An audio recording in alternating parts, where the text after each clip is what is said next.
Temos que colocar a redução das desigualdades no centro da agenda internacional. Muito obrigado.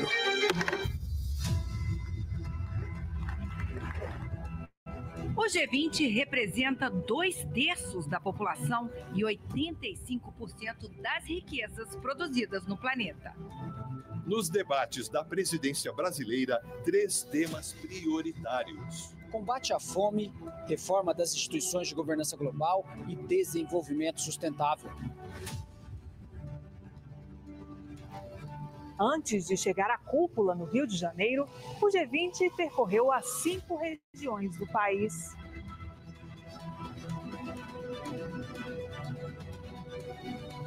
Um ano marcado por debates e intensas negociações. Agora, mais do que nunca, construir muros e criar ilhas isoladas de prosperidade é impraticável. Após 2 anos e meio, o G20 voltou a ter consensos em reuniões ministeriais aqui no Brasil. É uma vitória da diplomacia brasileira e da presidência brasileira. Além de construir pontes entre os países, o Brasil aproximou pessoas, línguas, culturas. A sociedade civil no G20. Na cúpula social, diferentes vozes se uniram em busca de um mundo mais justo e sustentável. Colocar o povo no centro do debate e colocar as impressões digitais da nossa gente nas políticas que serão norteadas para o mundo inteiro. O G20 no Brasil está na reta final.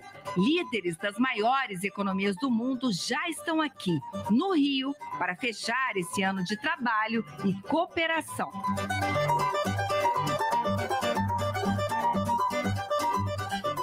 Essa era a minha primeira tarefa, é recolocar o Brasil na geopolítica internacional.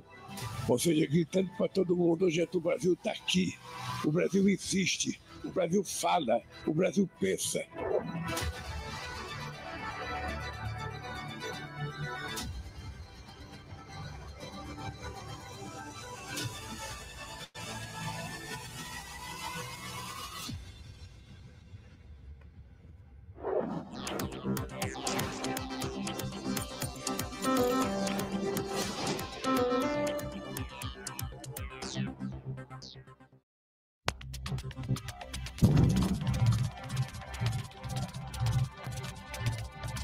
Olá, bom dia! Estão chegando com a cobertura especial do Canal Gov na cúpula do G20, o encontro dos líderes das 19 maiores economias do planeta, mais a União Europeia e a União Africana, que estreou este ano no grupo.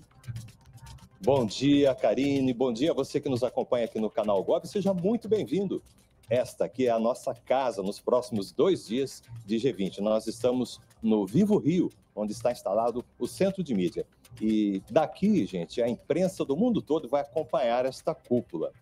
Olha, e a vista aqui do nosso estúdio é do MAN, o Museu de Arte Moderna, que fica aqui no Parque do Flamengo, no Rio de Janeiro. Dia de sol, dia lindo no Rio de Janeiro, neste primeiro dia de cúpula. O MAN foi fundado em 1948 e foi reformado para receber esse encontro de líderes do G20, que pela primeira vez tem o Brasil na presidência. Muito prazer, eu sou Karine Mello. E eu sou Roberto Camargo. A partir de agora, nós vamos juntos trazer para você as informações sobre esse, que é o principal fórum de cooperação econômica internacional. É isso, e daqui a pouco o presidente Lula vai receber os líderes. Roberto Camargo, um ótimo dia para você, boa cobertura para nós. Vamos lá, Karine. Vamos juntos. Então, pessoal, essas são imagens aí do Museu de Arte Moderna. A gente está vendo aí a entrada do MAN, a chegada das delegações, onde o presidente Lula, o anfitrião desse encontro, vai dar as boas-vindas a cada chefe de Estado e de governo dos países do G20 e aos presidentes da União Africana e da União Europeia. Outros 19 países foram convidados para participar desta cúpula além de 15 organizações internacionais como a ONU, que é a Organização das Nações Unidas. A presidência do Brasil no G20 representa um momento histórico e emblemático na retomada do protagonismo do país no cenário internacional. E o Brasil assumiu a presidência do grupo em 1º de dezembro de 2023. Durante esse período, foram discutidos assuntos prioritários do governo brasileiro, como o combate à fome, pobreza e desigualdade, as 3 dimensões do desenvolvimento sustentável, econômica, social e ambiental, além da reforma da governança global. Bom, e nós vamos chamar agora para essa conversa a nossa repórter Luana Karen, que está aqui bem pertinho, no Centro Internacional de Imprensa. Oi, Luana, bom dia para você. O mundo todo hoje está com os olhos voltados aqui para o Rio de Janeiro, não é mesmo? Como é que está a movimentação por aí, Luana? Bom dia, Roberto, Karine, bom dia a todos que nos acompanham aqui no canal Gov. Pois é, olhos e ouvidos bem atentos hoje ao Brasil. Aqui no Centro Internacional de Mídia, nós estamos na companhia de mais de 2.000 colegas de 80 países. Eu vou pedir para o nosso repórter cinematográfico Júlio Leal dar uma passeada para mostrar para vocês como é que está o Centro de Mídia. A China é o país com o maior número de enviados, são 191 profissionais de imprensa credenciados. Em seguida, vem o Japão e a Rússia. Aqui no Centro de Mídia, além de poder acompanhar a transmissão das reuniões do G20, os jornalistas têm à disposição serviço de internet, alimentação e também serviço médico. Segundo o Itamaraty, a cúpula do G20 é o maior evento da história do Ministério das Relações Exteriores, com um número de profissionais de imprensa credenciados. E para a realização de um evento desse porte, claro, medidas de segurança foram necessárias. O Rio de Janeiro acordou com 5 estações do metrô fechadas, a orla de Copacabana está interditada, o aterro do Flamengo, onde fica aqui o Museu de Arte Moderna e também o Vivo Rio, que é sede da cúpula do G20, está também completamente interditado. E o aeroporto Santos Dumont, que fica aqui pertinho, está com as operações suspensas até o fim desta terça-feira. A cidade está sob operação de garantia da lei e da ordem. São 9.000 militares das Forças Armadas atuando aqui no Rio de Janeiro, além de efetivos reforçados das Polícias Federal e Rodoviária Federal. Karine e Roberto, volto com vocês aí no estúdio. É isso, Luana. Muito obrigada pelas informações. Daqui a pouco a gente volta a conversar com a Luana Karen e durante toda a nossa transmissão a gente vai receber convidados que vão nos ajudar a entender um pouco mais sobre as discussões e encaminhamentos que serão feitos nessa cúpula. E já está aqui com a gente a professora Miriam Gomes Saraiva, de Relações Internacionais da Universidade Estadual do Rio de Janeiro, a UERJ. Muito obrigada, professora Miriam, pela sua presença aqui hoje. Um ótimo dia. Bom dia, Karine. Bom dia, Roberto. Eu agradeço o convite a todos que nos ouvem e conversar. Tá certo. A gente... Vamos começar, a gente já tem imagem, Roberto, Isso, do presidente Lula que já aqui. está ali, chegando aqui para começar a recepcionar os líderes. O presidente vem acompanhado da primeira-dama, Janja, e aí, portanto, vai começar a receber as delegações. Aí a gente vê o nosso ministro de Relações Exteriores, Mauro Vieira, cumprimentando o presidente e a primeira-dama, Janja Lula da Silva. E a gente ouviu agora há pouco, né, na fala do presidente Lula, Karine, essa missão que ele declarou de reposicionar o Brasil no cenário geopolítico internacional. E, nesse sentido, a presidência do G20, nesses últimos 12 meses, realmente promoveu toda essa aproximação das grandes potências, né, às propostas feitas pelo Brasil para o grupo das maiores economias do mundo, não é? Sem dúvida, Roberto. A gente vê aqui esses dias, né, a gente que chegou aqui na semana passada, a nossa equipe chegou aqui na terça-feira, a gente acompanhou todo o G20 Social, transmitimos tudo aí pelo canal Gov, e a gente vê o protagonismo do Brasil nesse debate em relação ao combate à fome, mudança climática. A gente vê como isso esteve forte, e o interessante, Roberto, de ver como a sociedade civil, pela primeira vez, foi totalmente envolvida no G20, né, numa pré-cúpula, né, social, que aconteceu aí na semana passada. E a gente poderia, então, começar a nossa conversa com a professora Miriam justamente sobre esse ponto, né, do protagonismo do Brasil. Vamos ver o que a senhora tem a nos dizer. Vamos trocar de microfone, que eu acho que o meu está melhor.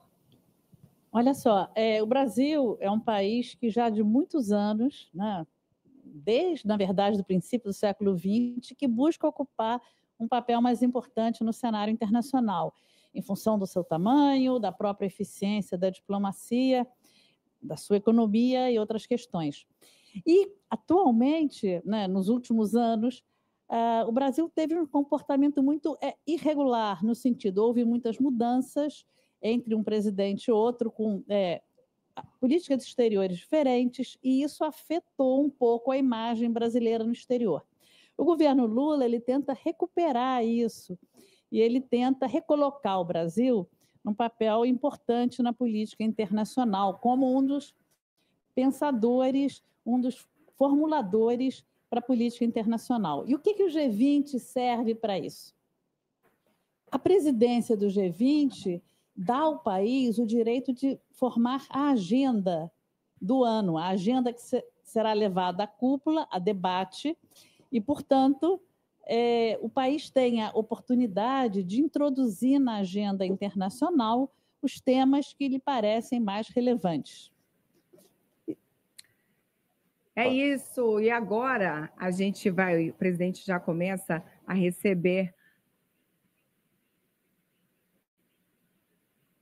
O presidente agora recebe aí, Roberto, isso, a Santa Sé. Só para explicar, então, para quem nos acompanha, né, vai ser uma cerimônia, né, em que todos os líderes do G20 e também dos países convidados serão recepcionados aí pelo presidente Lula e pela primeira-dama. Então, o primeiro a passar por esse tapete vermelho, professora Miriam, né, é o líder da Santa Sé, que é também considerado aí, portanto, um representante de um Estado. E né? é um convidado, né, professora?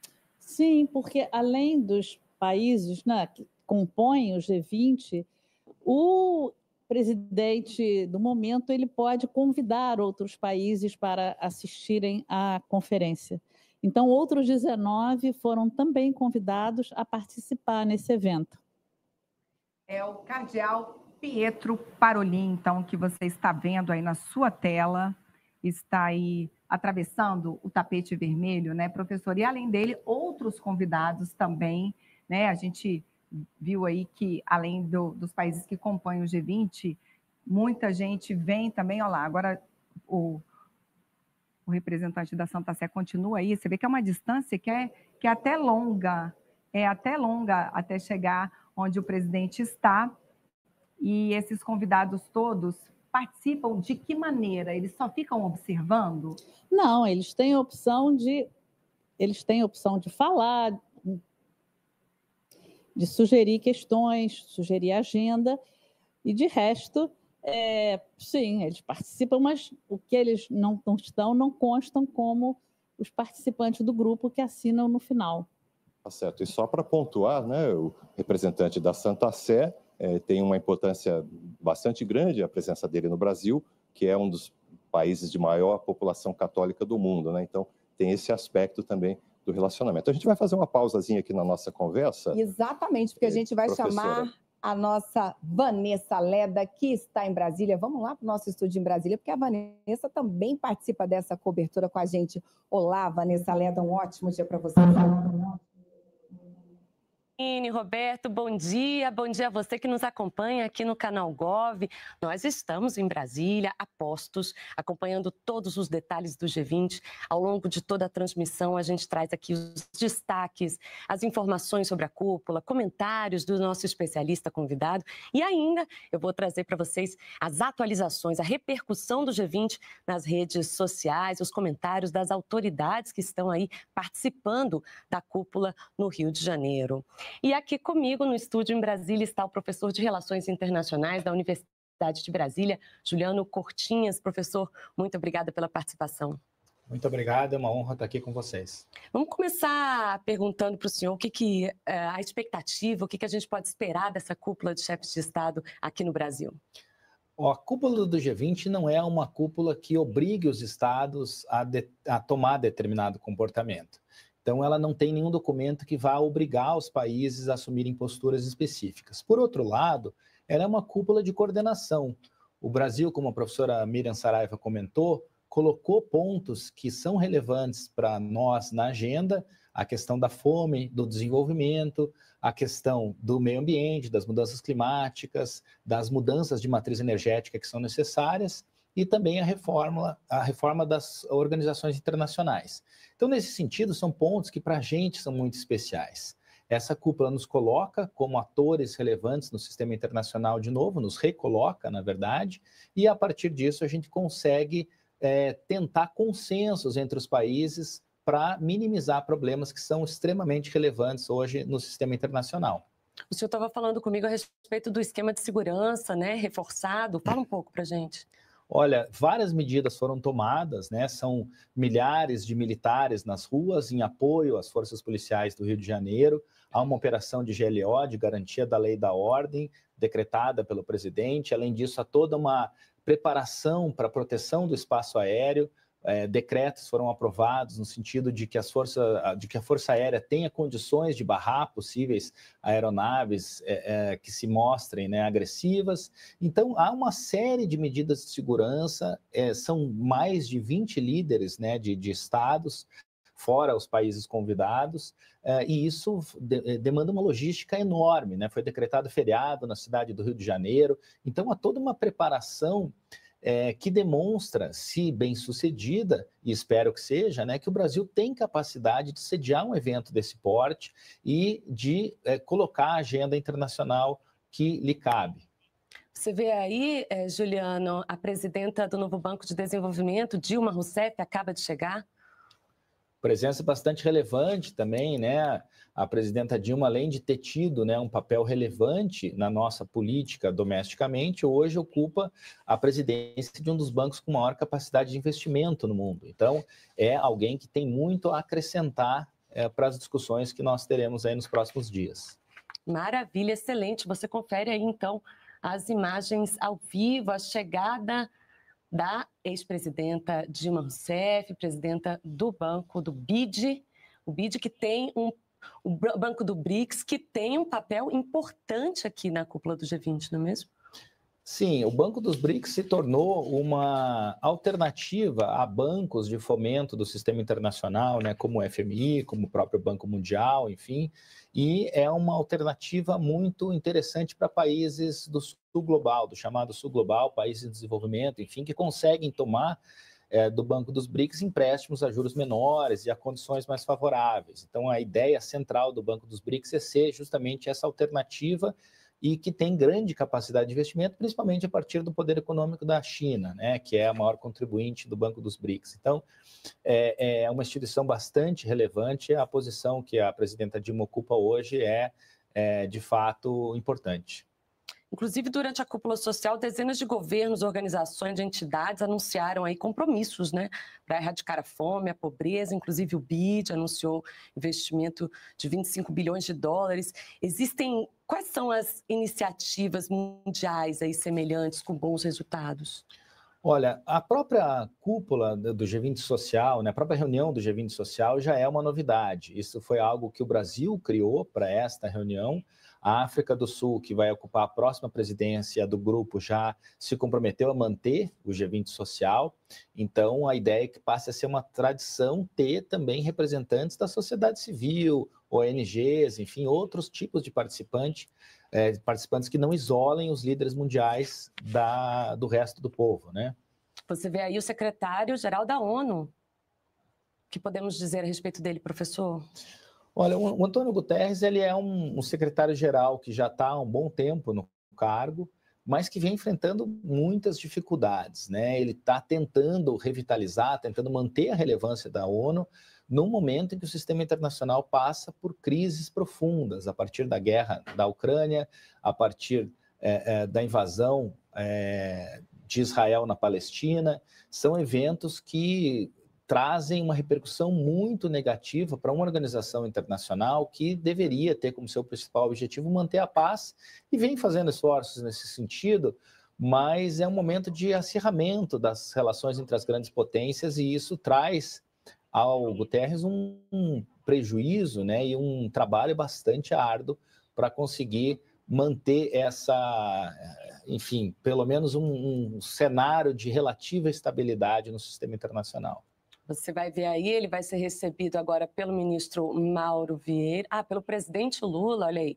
Você vê esse momento importante, Antônio Guterres sendo recebido pelo presidente Lula. O presidente Lula que postou no X, chegou o grande dia, começa hoje a cúpula do G20 no Rio de Janeiro. Ele deu boas-vindas e deu o start aí na cúpula do G20 nas redes sociais. Eu vou voltar com a Karine e com o Roberto, mas é isso, aos poucos a gente vai pincelando aqui mais informações, alguns destaques que o professor quiser falar ao longo da cúpula. Eu volto com vocês, Karine e Roberto.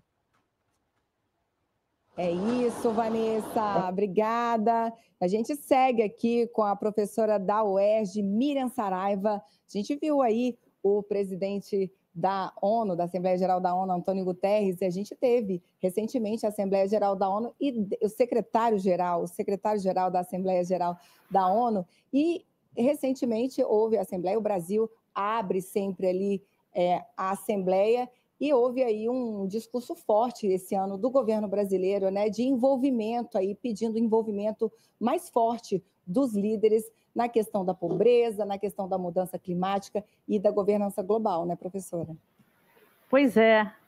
O Antônio Guterres está pegando um momento bastante difícil, porque é um momento onde tem as guerras na Ucrânia e em Gaza, e tem também a questão do meio ambiente, que já começa a mostrar as suas garras na vida cotidiana dos habitantes.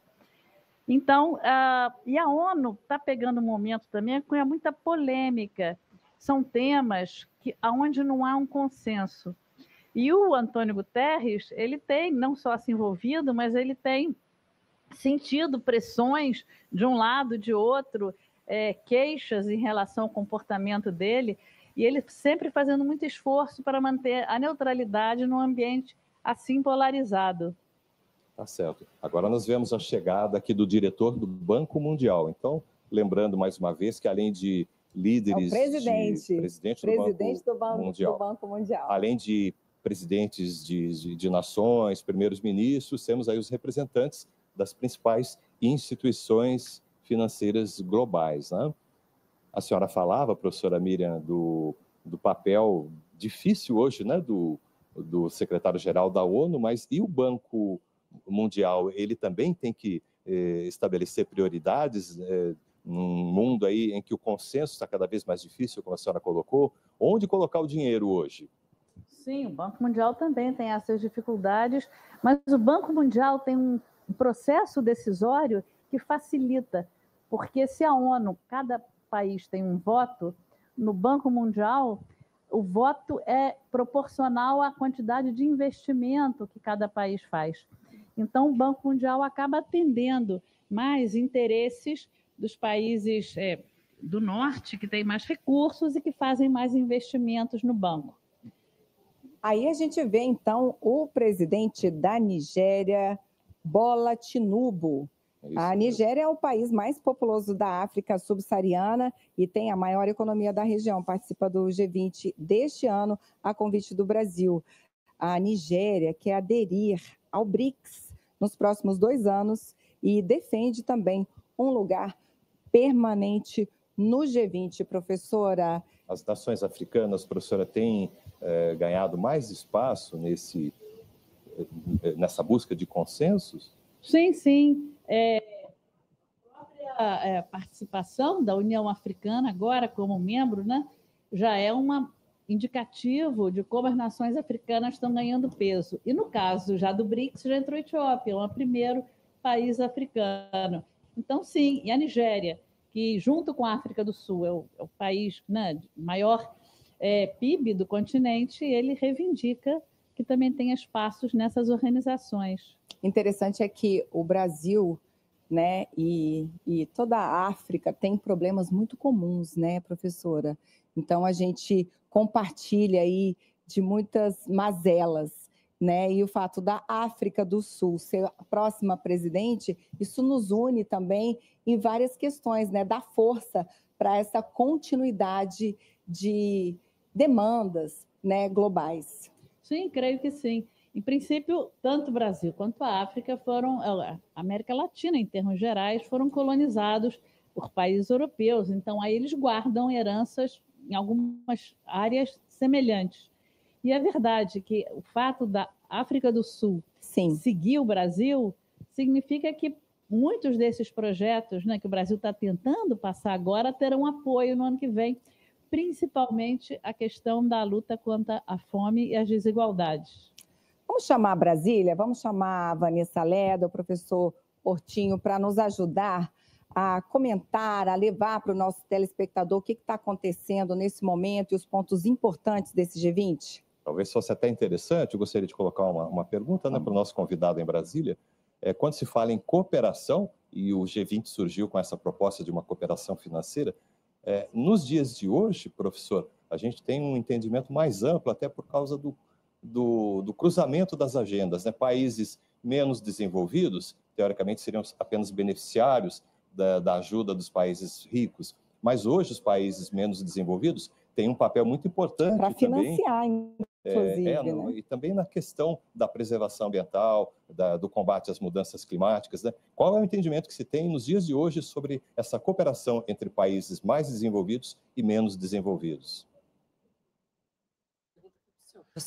Bom, a ideia é que a gente necessita hoje de uma cooperação internacional extremamente ampla para resolver os principais problemas da humanidade. Quais são esses principais problemas? As mudanças climáticas, por exemplo, a questão migratória, a questão da fome, da pobreza, esses dois temas, né, as mudanças climáticas e a fome e a pobreza, foram trazidos pelo Brasil à tona. Então, são problemas globais, são problemas que não podem ser resolvidos por um país, ou por dois países, ou por um grupo pequeno de países. Então, esses problemas demandam um nível de cooperação global, um nível de interação entre todo o sistema internacional, que é muito difícil de ser obtido, principalmente, como falamos antes, né, num período de acirramento entre as grandes potências. E aí é nesse sentido que os países do sul global, os países em desenvolvimento, podem trazer algo novo para as relações internacionais, podem trazer alternativas, podem trazer formas de quebrar essas rusgas, esses acirramentos entre as potências e trazer novas agendas a partir das quais se consegue mais consensos, né? Então, eu, sinceramente, estou bastante preocupado com o que está acontecendo no mundo hoje. A gente volta os olhos muito para guerras, que são um problema, né, permanente, mas um problema que a gente já poderia ter minimizado, pelo menos, e a gente deixa de prestar atenção para as crises mais graves, né? Então, as mudanças climáticas a gente vem sentindo no nosso dia a dia, e elas vão ser cada vez mais graves e vão trazer cada vez mais prejuízos para todo o sistema internacional. Então, são problemas que o Sul Global traz à tona e que pode, sim, ser interessante, né, o encontro de saídas a partir desses países. Maravilha. Karine, Roberto, antes de eu entregar para vocês, deixa eu fazer um giro pelas redes sociais, porque as autoridades, elas postaram no X. A gente tem aqui o time África do Sul celebrando o presidente Cyril Ramaphosa por ocasião do seu aniversário de 72 anos. O presidente está no Rio de Janeiro para a cúpula dos líderes do G20, a África do Sul, que assume aí a presidência do G20 a partir de 1º de dezembro de 2024. Você vê as imagens aí da comemoração do aniversário do presidente da África do Sul. Que legal! E também a Comissão Europeia, a presidente da União Europeia, Ursula von der Leyen, ela postou ontem uma foto aérea do Rio de Janeiro e afirmou que está pronta para apoiar as ambições da presidência brasileira no G20. Ela disse que pretende aprofundar as parcerias globais e disse que quer criar novas parcerias também. Karine e Roberto. Muito bom, Vanessa. A gente volta a falar, então, daqui a pouco com você e o professor Juliano, mas agora nós vamos chamar a Graciele Bittencourt, nossa outra repórter, que também está aqui no Centro Internacional de Imprensa. Graci, bom dia para você. Conta para nós o que está previsto para essa primeira sessão da cúpula hoje.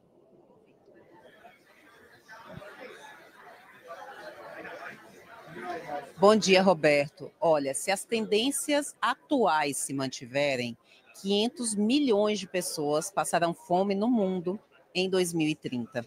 Foi por isso que, à frente da presidência do G20, o Brasil colocou à mesa dos líderes mundiais esse tema. Tanto que a primeira atividade do primeiro dia de cúpula de G20 é o lançamento da Aliança Global contra a Fome e a Pobreza. 41 países já aderiram a essa aliança e daqui a pouco o presidente Lula vai anunciar novas adesões. Essa iniciativa une países desenvolvidos e em desenvolvimento e também agrega as instituições de financiamento. O Banco Interamericano de Desenvolvimento, por exemplo, já anunciou 25 bilhões de dólares que vão financiar iniciativas de combate à fome em diversos países. Roberto, eu volto com você. Tá ótimo, Graça. A gente volta a falar daqui a pouquinho. É isso, a gente segue aqui com a professora da UERJ, Miriam Saraiva. Você viu aí o presidente da África do Sul comemorando o aniversário dele no hotel, já no Rio de Janeiro. Mas queria falar sobre o que a Graciele comentou, 500 milhões de pessoas passando fome no mundo. Essa aliança global é mais que urgente, né? Essa aliança global contra a fome. É mais que urgente e é uma conquista muito importante do governo brasileiro, uma vez que é um tema que, por mais importante que seja, ele não fazia parte da agenda na política internacional. O problema existia, mas ele era visto de forma separada, né? E o que o presidente Lula fez e já tentou fazer no seu primeiro mandato e segundo, agora, como na presidência do G20 teve uma oportunidade mais significativa, é colocar a questão na agenda internacional e a questão da fome ser tratada como um problema da política global e que todos devem se comprometer a solucionar, todos devem se mobilizar para solucionar. E com isso ele criou a Aliança Global contra a Fome, que é um fundo que vai ficar entre a FAO, que é a Agência de Agricultura da ONU, e o Banco Mundial, que vai concentrar recursos para o combate contra a fome em diferentes lugares, facilitando, unificando o instrumento para que isso aconteça. Agora, Roberto, professora, a experiência brasileira, o Brasil tem uma expertise muito grande, né, nas políticas de combate à fome, e eu queria ouvir a sua opinião sobre como o Brasil pode dividir essas experiências, ou cada país tem uma realidade, ou a gente consegue compartilhar experiências. Por exemplo, a gente tem aí a nossa agricultura familiar, né, o programa de alimentação escolar, a gente tem aí uma série de os próprios programas de transferência de renda. Queria saber se a senhora vê se outros países, na visão da senhora, podem aproveitar as experiências brasileiras. Eu aproveito até para colocar um dado, né, que só nesse primeiro ano desse terceiro mandato do presidente Lula, 2023, o resultado da retomada dos programas sociais, como o Bolsa Família, resultou numa queda de 85% daquela população em insegurança alimentar extrema, né? Então, isso significa 13 milhões de pessoas que deixaram de passar fome só de 2022 para 2023. Aí, retomando a pergunta da Karine, como que isso pode ser multiplicado em outras regiões do mundo, não é? Pois bem, durante o primeiro mandato e segundo, 2003 a 2010, o governo Lula ele fez esforços, no sentido de levar a outros países, através de instrumentos da cooperação Sul-Sul, levar essas experiências. Era o que se chamava de exportar políticas públicas, era o nome que dava. É uma coisa também que na diplomacia brasileira começou a existir com o governo Lula, ela não existia anteriormente. Agora, esse movimento era bilateral, Então, fazia-se um acordo com um determinado país e levava a expertise para esse país do combate à fome. E tinha um caráter mais voluntário por parte do governo brasileiro, não é? Quase toda a cooperação Sul-Sul é voluntária, o país, quando decide fazê-la, em parte, trazer benefícios a outros, mas em parte que tem também retornos, como aumenta eventualmente a exportação, apoio de votos, né, em organizações internacionais. É muito indireto esse apoio, mas existe. E o que agora, com a Aliança Global contra a Fome, pode vir a acontecer, se ela tiver sucesso, é que esses projetos, ao invés de funcionarem de forma bilateral, eles possam ter um núcleo de difusão. Então, as políticas estão, né, nos marcos da Aliança Global para a Fome, e os países, ao invés de vir ao Brasil pedir ou a outros, já vão direto, né, ao organismo e daí solicitam o apoio técnico ou financeiro. Agora são 9h05. Você que está com a gente no canal Gov acompanha a nossa transmissão da cúpula do G20 no Rio de Janeiro. Os líderes de todo mundo e convidados estão chegando, estão sendo recebidos pelo presidente Lula. E quem está chegando agora, Agora Roberto é a vez Camargo? do primeiro-ministro do Vietnã, Pham Minh Chinh. E interessante lembrar que o Brasil e o Vietnã têm 35 anos de relações diplomáticas, né?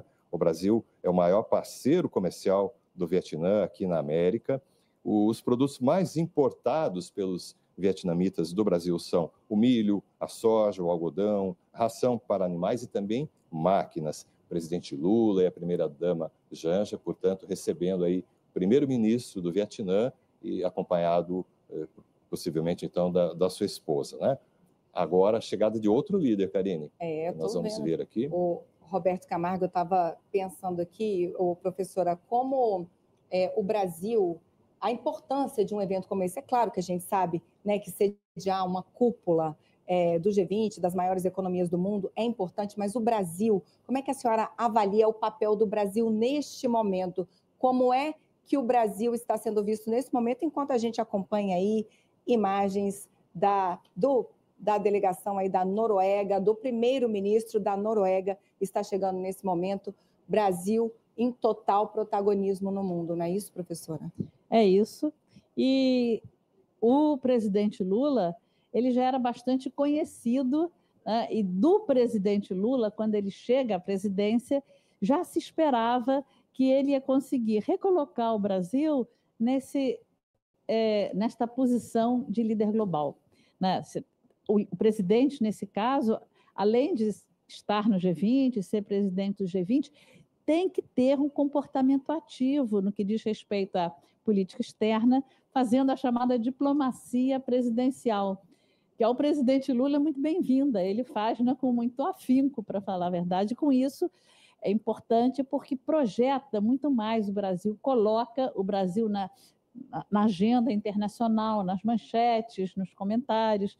Então, isso, hoje, para o Brasil, né, o dia de hoje, certamente tem televisões mundo afora focadas aqui no Rio de Janeiro, no Museu de Arte Moderna. E o Brasil, na liderança desse processo, agora há pouco, o presidente Lula recebeu o primeiro-ministro da Noruega. O Brasil acaba trazendo assim parcerias importantes. A Noruega é um país que se destaca por suas posições políticas, como, por exemplo, foi um dos primeiros países a aderir à Aliança Global contra a Fome e a Pobreza. É um país que transfere recursos em grande volume para o Fundo Amazônia.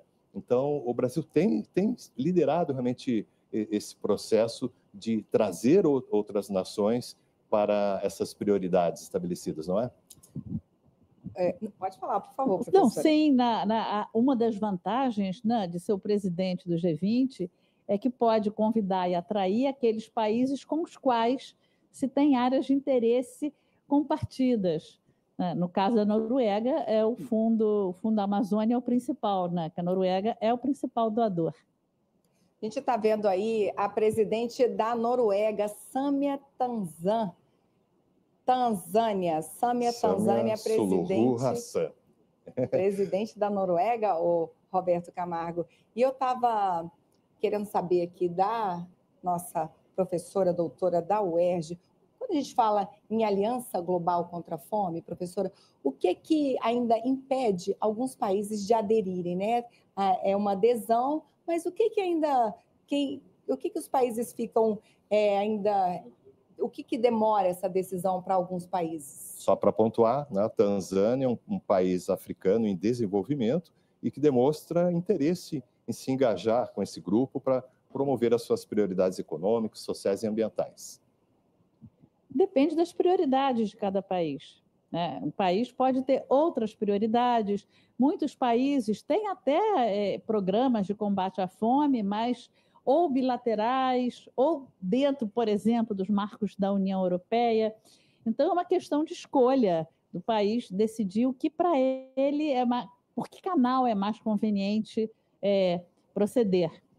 Discutir esse tema, não é mesmo? Olha, a gente segue aí com imagens do presidente Lula, da primeira-dama Janja, recebendo, então, todos os líderes que chegaram ao Rio de Janeiro. A gente até demora um pouquinho para identificar, né, para poder levar essa informação não é com fácil. precisão para você que nos acompanha. Afinal de contas, são 55 líderes de nações. Agora é o Paraguai, não é isso, Karine? É isso, Roberto Camargo. É o Santiago Penha, presidente do Paraguai. O Paraguai não é um membro oficial do G20, mas ele tem interesses específicos bem alinhados com o grupo das maiores economias do mundo. E esses interesses estratégicos, não só para o desenvolvimento do país, mas também para uma integração regional. O grande sonho, não é, professora, dos países aqui do Cone Sul, essa integração. Será que as prioridades estabelecidas pelo governo brasileiro podem ajudar nesse sentido também? Em princípio, sim. O governo Lula é um governo bastante preocupado com a integração e que sempre buscou incentivar a integração. O que acontece no momento é que há muita polarização no interior do bloco, com o presidente Javier Milei, que é bastante contrário. Então, é difícil prever avanços para o bloco enquanto você tem um cenário tão polarizado em seu interior. Manter o que já está já é um benefício. Tá certo. Nós tivemos aí o presidente do Paraguai, agora vamos aqui para o presidente da Espanha, Pedro Sánchez, voltando aí para o continente europeu, né? Isso, Roberto Camargo. A Espanha é convidada permanente do G20, mas nessa edição vem como uma aliada do Brasil na defesa da democracia e da reforma global. O país foi convidado diretamente pelo presidente Lula para compor a aliança global contra a fome e a pobreza. E tem esse aspecto muito interessante que a senhora vinha colocando, professora, da alternância, né, dos governos de esquerda ou direita no continente americano, aqui sul-americano principalmente, que acaba muitas vezes colocando obstáculos mesmo para os consensos que levem a uma integração maior. É possível imaginar um movimento supra-ideológico que coloque o desenvolvimento regional acima das tendências de cada governo? É difícil, né? Porque quanto mais a polarização vai se ampliando, né? Quanto mais aos extremos vão os governantes, menor fica a área de consenso. Você, no passado, digamos, quando foi criado o Mercosul, havia uma área de consenso um pouco maior, né? Quando depois foi criada a Unasul, anos depois, a Unasul coincidiu com governos com preferências políticas parecidas. Então, momentos onde você tem aproximação política, a integração avança mais. Com polarização, você tem mais dificuldades. Professora Miriam, enquanto a gente acompanha aí imagens ao vivo da chegada dos líderes aqui ao Museu de Arte Moderna no Rio de Janeiro, a gente vai voltar para Brasília, lá com a Vanessa Leda, com o professor de Relações Internacionais Portinho, para nos ajudar a entender tudo o que está acontecendo no G20. É apenas um dos eventos, né, professor? O Brasil ele está se preparando aí para outros eventos importantíssimos, não é mesmo? O Brasil, entre este evento, né, e o próximo ano, enfim, tem várias oportunidades de mostrar ao mundo a sua capacidade, enfim, de congregar discussões, né? Para além dessa cúpula do G20 agora, nós temos também a Conferência dos BRICS, né? Que agora ampliados, enfim, né? Também vai reunir uma série de líderes mundiais, e temos a COP, que será realizada em Belém, né? Então, esses eventos todos, o conjunto deles, demonstra o quanto o Brasil está buscando esse protagonismo, né? Está buscando se tornar o país que faz agenda internacional, que participa dessas agendas de forma muito ativa, muito firme. No momento em que nós estamos tendo menor participação de alguns líderes mundiais nas organizações internacionais, e isso talvez se agrave, né? Provavelmente vai se agravar a partir do ano que vem, com a presidência Trump nos Estados Unidos. Ele já foi um presidente no mandato anterior que deu as costas para as organizações internacionais. Essa entrada e esse fortalecimento do Brasil pode fazer diferença e pode atrair, enfim, investimentos e atenção para nós, né? Professor, você vê aí o Gabriel Boric chegando, presidente do Chile. Líder bastante importante na nossa região também, né? O Chile é um país muito relevante para nós e é um líder que se aproxima ideologicamente do presidente Lula.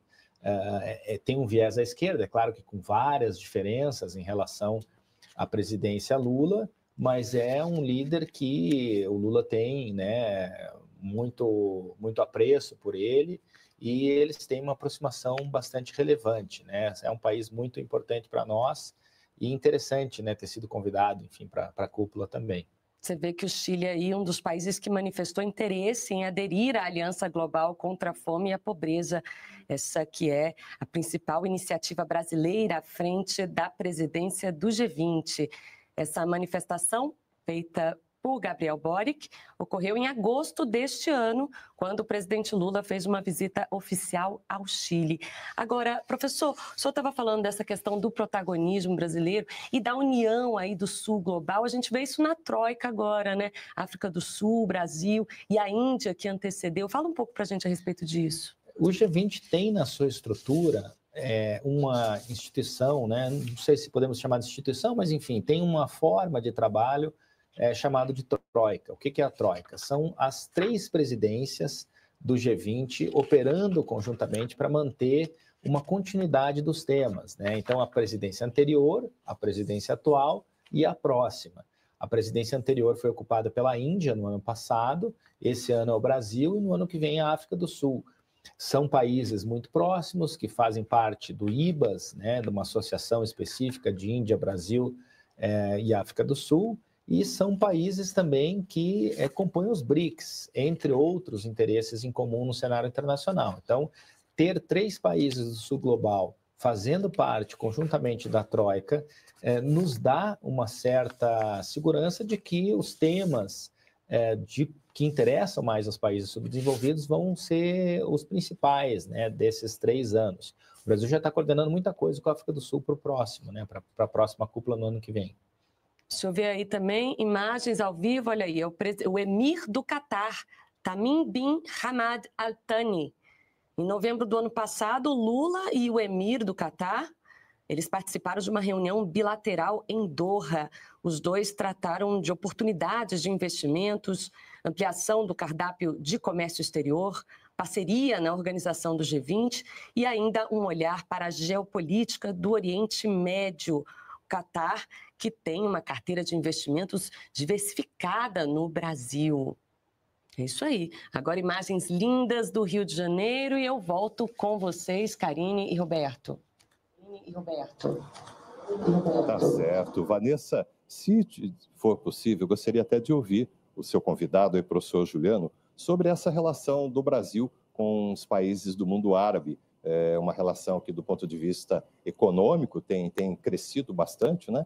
E tem conseguido lidar bem com as questões ideológicas. Então, qual a perspectiva que o professor Juliano vê para um relacionamento, um desenvolvimento dessas relações Brasil-mundo árabe?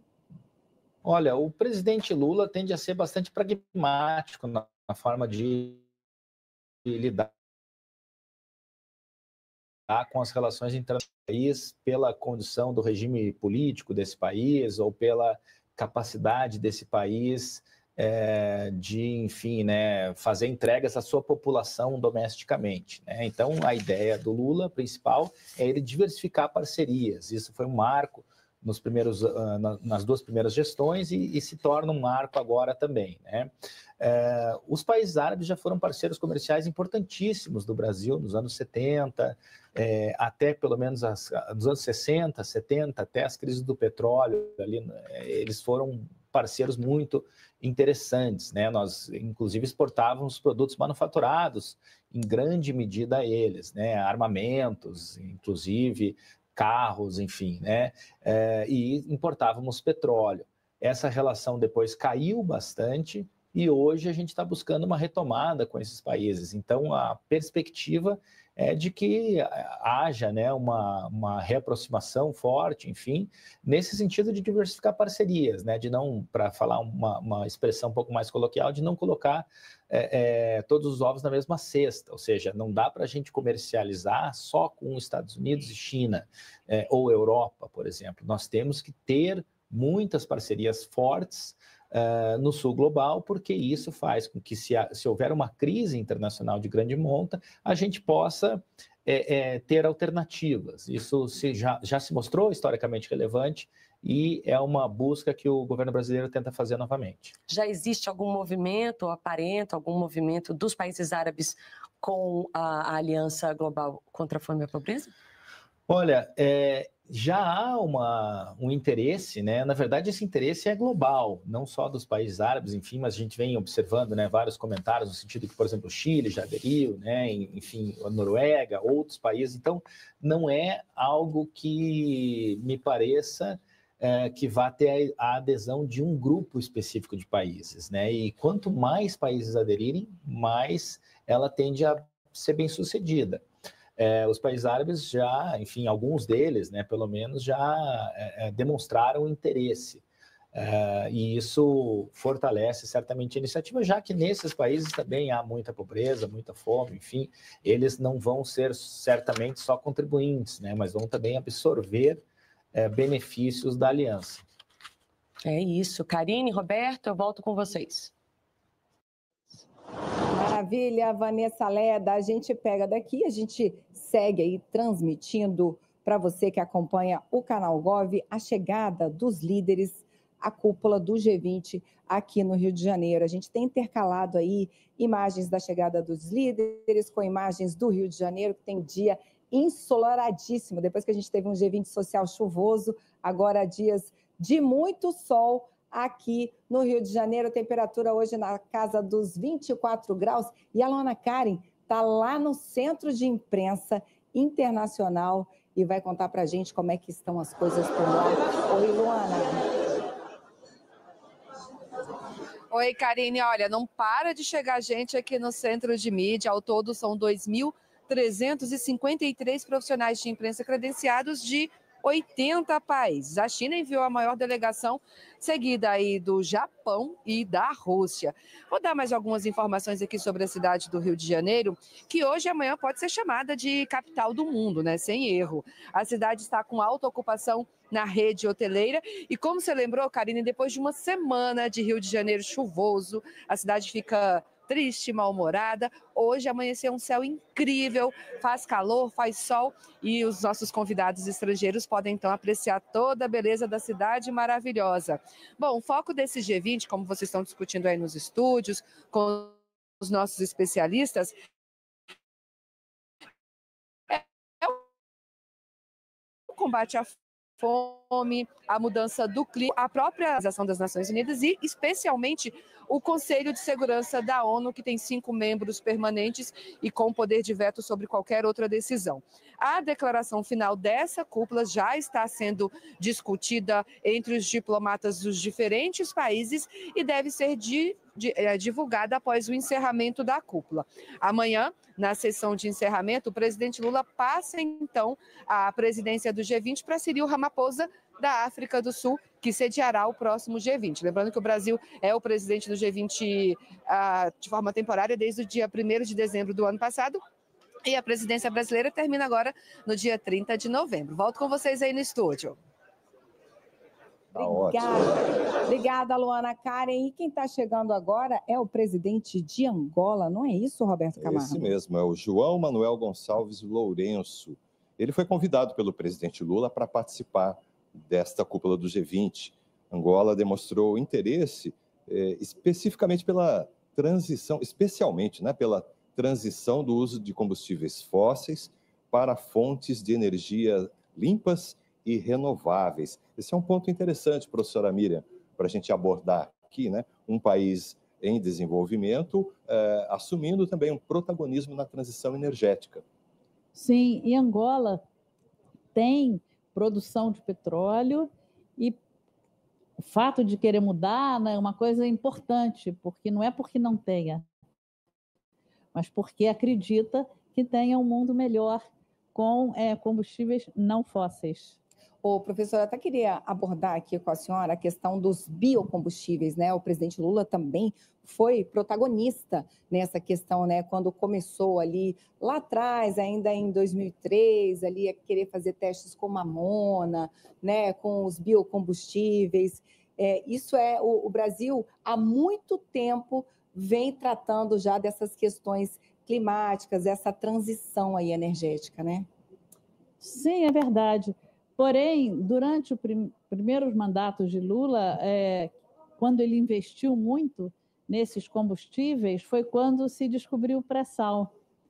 Então, eles ficaram um pouco, bom, vamos primeiro explorar o pré-sal que temos, e com isso, o esforço brasileiro, né, de descobrir novas formas de combustível ficou um pouco em segundo plano, né, em relação ao pré-sal. E agora retorna lentamente, né?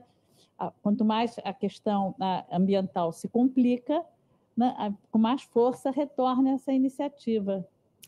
É isso, professora. E agora quem chega é o presidente da Bolívia, Luiz Arce. A principal relação entre Brasil e Bolívia é o Gasbol, que é um gasoduto construído na década de 1990 que conecta os dois países. Nesse ano, a YPFB, que é a estatal de petróleo boliviana, quer transportar 3 milhões de metros cúbicos de gás argentino para o Brasil, uma vez que suas reservas estão em declínio. Segundo a imprensa, um memorando de entendimento deve ser assinado com a Argentina no próximo dia 18. O G20 contempla aí 30 milhões de metros cúbicos por dia para o mercado brasileiro até 2030. Essa temática deve fazer parte, portanto, dos diálogos entre Brasil, Bolívia e Argentina. E tem tudo a ver com o que a gente conversava aqui com a professora Miriam sobre transição energética.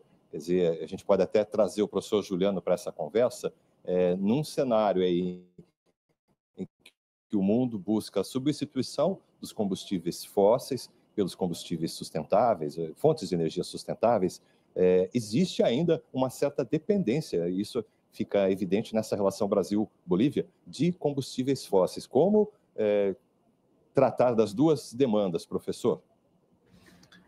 Bom, é importante que a gente pense, né, em formas de estruturar essa mudança, que é uma mudança muito difícil, que não pode ser feita no curto prazo, porque, enfim, né, tanto as empresas quanto a humanidade como um todo não tem capacidade de fazer essa transição de uma hora para outra. Além disso, há tecnologias que podem parecer bastante importantes nesse sentido, como os carros elétricos, por exemplo, que também têm alguns problemas, né, para a questão das baterias, enfim, ainda carecem de alguns estudos em relação ao que fazer com elas depois do seu fim, enfim, né? Também há uma demanda de recursos naturais forte para que essas baterias sejam construídas. Estou citando esse exemplo só para indicar que essa transição é um processo bastante difícil, bastante duradouro, mas extremamente necessário.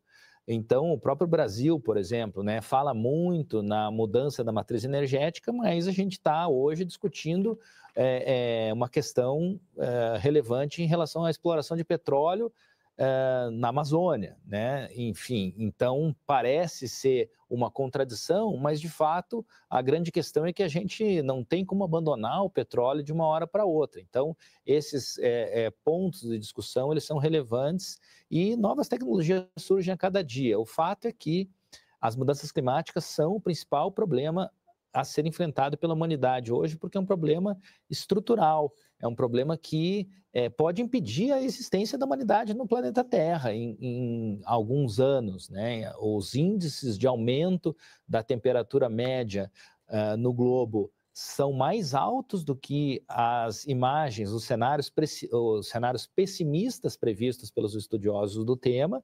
Então, é um problema que está se agravando mais rápido do que a gente imaginava.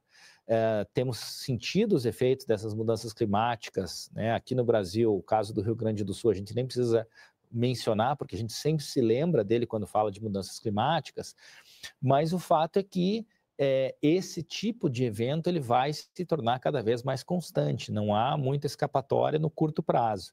A esperança que se tem é que no longo prazo a gente consiga fazer a transição, consiga amenizar a situação atual e a partir disso garantir a nossa própria existência. Parece um pouco um cenário catastrófico quando a gente fala dessa forma, mas no fundo é disso que se trata. Quando a gente fala de segurança, muitas vezes a gente pensa em guerras, em armamentos, né? Mas a questão da segurança climática, da segurança ambiental, me parece acima, em termos de relevância,